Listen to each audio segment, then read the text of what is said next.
नमस्कार। हमारी खास पेशकश में आप सभी का बहुत स्वागत है। जी हां, मजबूत मोहन। दरअसल बीते 11 जून को मध्य प्रदेश में बीजेपी की नई सरकार बने 6 महीने पूरे हो चुके हैं और 180 दिनों में मोहन सरकार ने न केवल हर क्षेत्र में बेहतर काम करके दिखाया, बल्कि सीएम मोहन यादव बेहद मजबूत प्रशासक और राजनीतिक बनकर के भी उभरे हैं। तो बीते 180 दिनों में सीएम मोहन यादव ने उनकी सरकार का कैसा कामकाज रहा और आखिर कैसे सीएम मोहन यादव मजबूत मोहन बनकर के उभरे, आपको बताएंगे इस खास पेशकश में। बने रहिए हमारे साथ।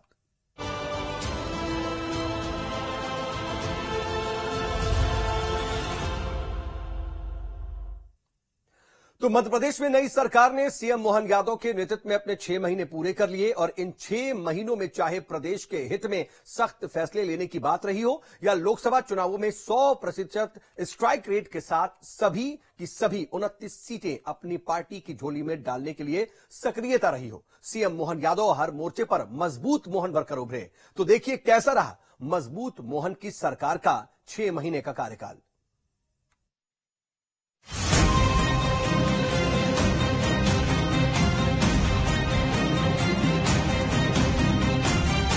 मध्य प्रदेश की मोहन सरकार ने 6 महीने का कार्यकाल पूरा कर लिया है। बतौर सीएम डॉक्टर मोहन यादव ने अपने कार्यकाल के दौरान किए गए कार्यों को जनता के सामने भी रखा। 11 जून को प्रदेश में मोहन राज कायम हुए 180 दिन पूरे हो गए, यानी डॉक्टर मोहन सरकार 6 मासी हो गई।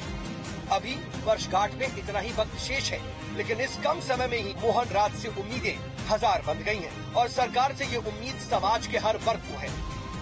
इसमें युवा, महिला, किसान, मजदूर, कर्मचारियों के साथ साथ व्यापारी वर्ग भी शामिल है। आम जन को भी सरकार से गुड गवर्नेंस की उम्मीदें हैं और सबसे ज्यादा आस सरकार के मुखिया यानी मुख्यमंत्री डॉक्टर मोहन यादव से है। जमीनी संघर्ष के बाद सीएम बने यादव में आम जन अपनी छवि देखता है। जनमानस को ये अच्छे से पता है कि प्रदेश के मुखिया को अलग से कुछ बताने या समझाने की जरूरत नहीं है, वो हम सब के बीच से वहाँ तक गए हैं। बस इसी एकमात्र उम्मीद ने मुख्यमंत्री की जिम्मेदारी को बढ़ा भी दिया है। प्रदेश की जनता उनसे वो ही उम्मीद कर रही है जो बगल के राज्य उत्तर प्रदेश में वहाँ के सीएम योगी आदित्यनाथ ने करके दिखाया है। 6 महीने का ऐतिहासिक कार्यकाल रहा सर, बहुत सारी उपलब्धियां रही। हम सबका सौभाग्य यशस्वी प्रधानमंत्री के आशीर्वाद से हमारी सरकार बनी थी। मध्य प्रदेश की मोहन सरकार के 180 दिन यानी 6 महीने पूरे हो चुके हैं और ये समय 6 महीने के कार्यकाल की उपलब्धियां बताने का है।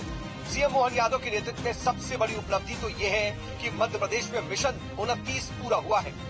सीएम मोहन यादव की मेहनत रंग लाई है और बीजेपी प्रदेश की सभी 29 सीटों पर कमल खिलाने में सफल हुई है। 6 महीने की उपलब्धियों में ये मोहन यादव की सबसे बड़ी जीत है। सीएम डॉक्टर मोहन यादव ने भी 6 महीने की उपलब्धियों की जानकारी दी। प्रदेश सरकार का 6 माह का कार्यकाल पूरा हो चुका है। मुख्यमंत्री मोहन यादव हमारे साथ आते। सर, ऐतिहासिक 6 महीने का ऐतिहासिक कार्यकाल रहा सर, बहुत सारी उपलब्धियां रही।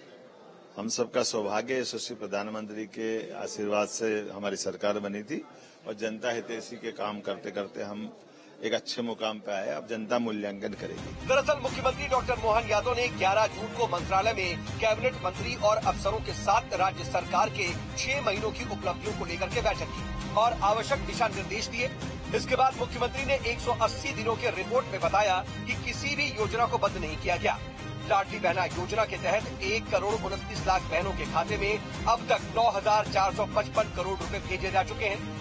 इसके अलावा केन बेतवा लिंक परियोजना, शहरी विकास समेत रोजगार के मामलों पर सरकार की उपलब्धियां बताई। सीएम ने प्रेस कॉन्फ्रेंस में 180 दिन के कामकाज का ब्यौरा देते हुए बताया कि अब तक उनके सामने कुल 456 संकल्प आए, जिनमें से 41 संकल्पों को पूरा कर लिया गया और फिलहाल 218 संकल्पों पर काम चल रहा है। बेतवा लिंक योजना के माध्यम से विश्व का पहला नदी जोड़ो अभियान अपने इस मध्य प्रदेश और यूपी की धरती से प्रारंभ होगा और इसी में हमने 12,000 और 5,000 दो अलग अलग टेंडर इसके जारी भी कर दिए और वो स्वीकृति की स्थिति में आ गए हैं। बड़ा बीच में फॉरेस्ट के लैंड का एक इशू था जिसके कारण से उलझा हुआ प्रकरण था, लेकिन फॉरेस्ट को दूसरी लैंड उपलब्ध करा करके हमने इसका ये जो बीच का संकट है उसको बाहर करने का प्रयास। सीएम की ओर से बताया गया कि इन 6 महीनों में केन बेतवा लिंक योजना से नदी जोड़ो अभियान शुरू किया गया।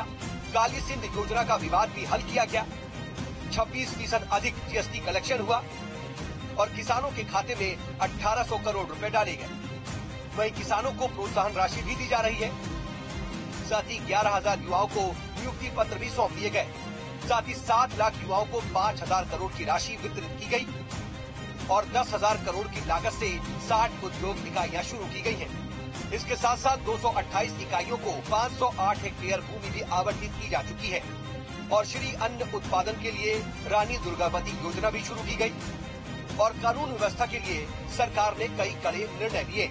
मोहन यादव ने बताया कि किसी भी घटना पर तुरंत एक्शन लिया जा रहा है। साथ ही धार्मिक स्थलों से लाउड स्पीकर भी हटा दिए गए हैं। इसके अलावा खुले में मांस की बिक्री पर भी बैन लगाया और गेहूं को समर्थन मूल्य में ही खरीदा गया। खुले बोरवेल को अभियान चला करके बंद करवाया जा रहा है और हर जिले में जिला पुलिस बैंड का भी गठन किया गया है। इसके साथ ही सीएम ने बताया कि लाडली बहना योजना के तहत महिलाओं के खाते में रुपए डाले जा रहे हैं, आगे भी रुपए दिए जाएंगे। एक और जहां बीजेपी की ओर से उपलब्धियां गिनाई जा रही हैं, तो वहीं कांग्रेस अब विधानसभा चुनाव में हुए वादों को याद दिला रही है और कांग्रेस अब क्या हुआ तेरा वादा अभियान की बात भी कर रही है। जिन लोगों ने खुद ने वादों को नहीं निभाया, कमलनाथ जी के नेतृत्व वाली सरकार के समय चुटकी बजा करके 10 दिन में 2 लाख रुपए तक के सारे कर्जे माफ करने की बात कर रहे थे। कांग्रेस से हम पूछना चाहेंगे, अपने गिरेबान में झांके और पहले अपना हिसाब किताब दे। तो आज तमाम जो बातें, जो वादे उस समय किए थे, पूरा करें। अगर वो पूरा नहीं करेंगे तो यूथ कांग्रेस ने एक कैंपेन लागू किया है और मध्य प्रदेश के हमारे जो अध्यक्ष इस बात को कह रहे हैं कि जो वादा किया वो पूरा करना पड़ेगा। अगर वादा नहीं पूरा करेंगे तो कांग्रेस सड़क पर उतरकर सरकार का विरोध करेगी और मजबूर करेगी कि जो जनता से वादे किए उनको पूरा करें। देखिए, अब तक का कार्यकाल उनका संतोषजनक ही कहा जाएगा। उसका एक कारण है कि 6 महीने में से 3 महीने तो लगभग लग गए हैं, जो लोकसभा चुनाव की आचार संहिता में लग गए, तो कोई बड़ा फैसला नहीं ले पाए वो। लेकिन फिर भी उनके जो 2-3 काम हैं वो मैं समझता हूँ आधारभूत बहुत अच्छे काम हैं। जो आधारभूत हैं, जो मोदी जी का प्लान था कि ज्ञान का सम्मान, गरीब हो, किसान हो, युवा हो और महिला हो, इनके सम्मान का जो काम किया है, मैं समझता हूँ ये कहीं ना कहीं मध्य प्रदेश की बुनियाद जो है ये इससे मजबूत होगी।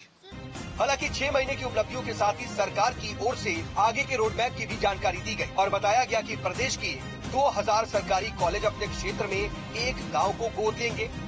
मंत्रियों को भी एक गांव गोद लेने के लिए कहा जाएगा, जहां इनकी जिम्मेदारी होगी कि गांव का समूचा विकास किया जाए। यानी कि आने वाले समय में बेहतर विकास और बेहतर सुशासन की उम्मीद भी की जा रही है।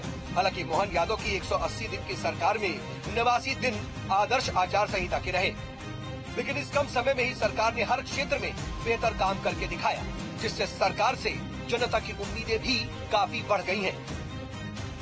Team news state.